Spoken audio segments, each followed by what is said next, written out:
Хөдөлмөрийн аюулгүй байдал, эрүүл ахуй байгаль орчны менежментийг олон улсын жишгт нийцүүлэн хэрэгжүүлж, аюул осолгүй, доктортой ажлын орчныг бүрдүүлэхэд үлгэр жишээ манлайлсан ажлыг танилцуулан дамжин явах цомоор шагнаваа.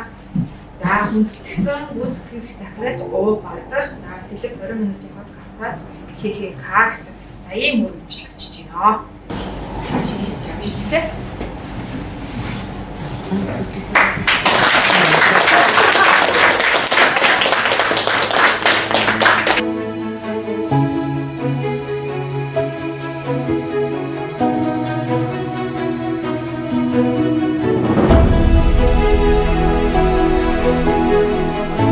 Moncon Construction хариуцлагатай хувьцаат компани Сэлб 20 минутын хот төслийг хариуцсан хабын менежер бүрдэж байна.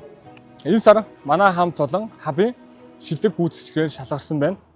Энэ нь ганц хаб гэхгүй, хабын баг гэхгүй, удирдлагууд болон мөн захиалагчийн хяналт энэ төслийн талбай дээр ажиллаж байгаа ажилчдын хариуцлага болон сахилга батын үр дүн гэж харж байна. Нийт төсөл хэрэгжүүлж буй Сэлб 20 минутын хотын төслөөр ажиллаж байгаа ажилчид болон инженер техникийн ажилчид эрүүл аюулгүй ажиллах ажлын амжилт хүсье.